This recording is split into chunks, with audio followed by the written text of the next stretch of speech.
Hello guys, আসসালামু আলাইকুম। যানজট কমিয়ে রাজধানীবাসীকে স্বস্তি দিতে দুয়ার খুলেছে ঢাকা এলিভেটেড এক্সপ্রেসওয়ে। ঢাকা শহরের উত্তর দক্ষিণ করিডোরের সড়ক পথের ধারণ ক্ষমতা বৃদ্ধি করে সময় ও ব্যয় সাশ্রয়ী এই প্রকল্পের লক্ষ্য ছিল। আর আমরা এখন আছি টুল বক্সের সামনে। আপনাকে এই এলিভেটেড এক্সপ্রেসওয়েতে ভ্রমণ করতে গেলে কিছু টুল প্রদান করতে হবে। আর এখানে car, taxi, jeep, sports utility vehicle, microbus মানে ১৬ আসনের কম হালকা টাইপের যতগুলা যানবাহন আছে সেখানে আপনাকে টোল প্রদান করতে হবে ৮০ টাকা। তো আমরা ৮০ টাকা টোল প্রদান করে সামনে দিকে এগিয়ে যাচ্ছি। আর সব ধরনের বাসের টোল হচ্ছে ১৬০ টাকা। আর মাঝারি ট্রাক হচ্ছে ৩২০ টাকা, মানে ৬ চাকা পর্যন্ত ৩২০ টাকা। আর ৬ চাকার বেশি বড় ট্রাক ওগুলোতে আপনাদেরকে ৪০০ টাকা প্রদান করে এই এলিভেটেড এক্সপ্রেসওয়ের উপরে উঠতে হবে। ১৯.৭৩ কিলোমিটার দৈর্ঘ্যের ঢাকা এলিভেটেড এক্সপ্রেসওয়েতে কাজ শুরু হয়েছে বিমানবন্দরের কাওলা থেকে ঢাকা চট্টগ্রাম মহাসড়কের কুতুবখালী গিয়ে শেষ হয়েছে এই প্রকল্পের।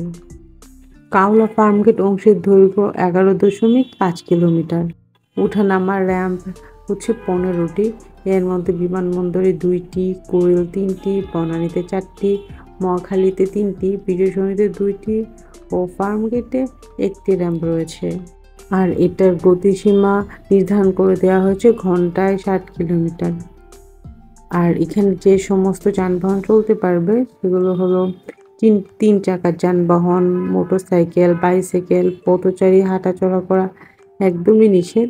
এখানে শুধুমাত্র প্রাইভেট কার, জিপ, বাস, মাইক্রোবাস এই টাইপের মানে ৪ চাকা বা তার অধিক চাকা যানবাহন এলিভেটেড এক্সপ্রেসওয়ের উপর দিয়ে যাতায়াত করতে পারবে।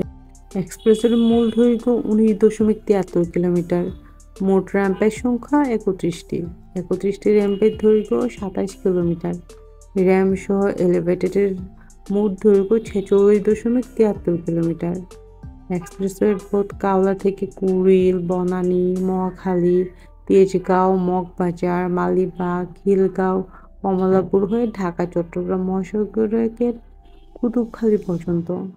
আর এটা বিনিয়োগকারী প্রতিষ্ঠান হচ্ছে first Dhaka elevated expressway company limited.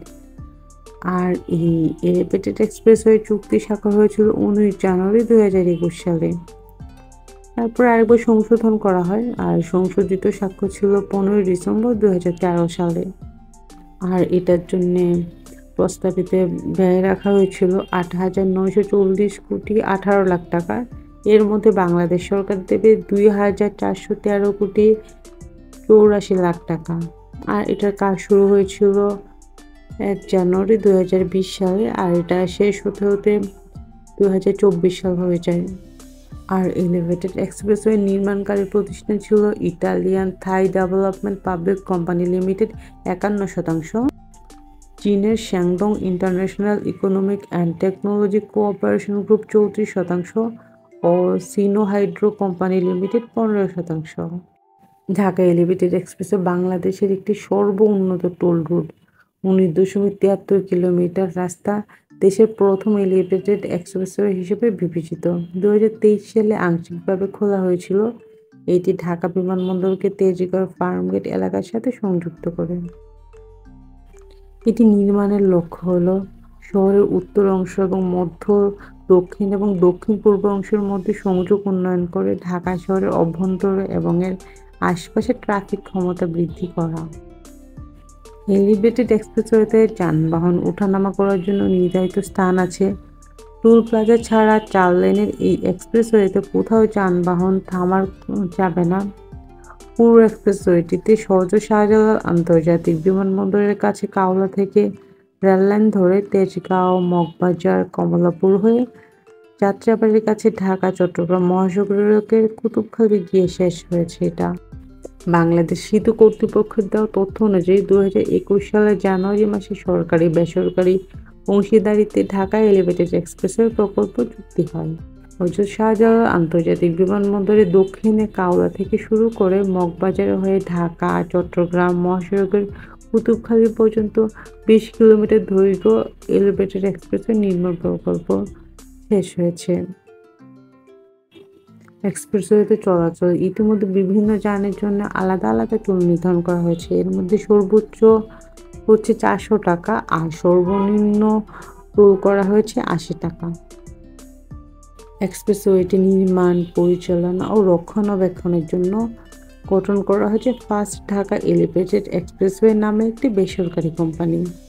চুক্তি অনুযায়ী এক্সপ্রেসওয়ে নির্মাণকাল 3.5 বছর। নির্মাণ পরবর্তী 21.5 বছর টোল আদায় করে ফার্স্ট ঢাকা এলিভেটেড এক্সপ্রেসওয়ে। বিনিয়োগকারী প্রতিষ্ঠানগুলো তাদের শেয়ার অনুযায়ী লাভ্যাংশ পাবে। চুক্তিবদ্ধ সময় শেষ হলে এক্সপ্রেসওয়েটি চলে আসবে বাংলাদেশ সরকারের মালিকানায়।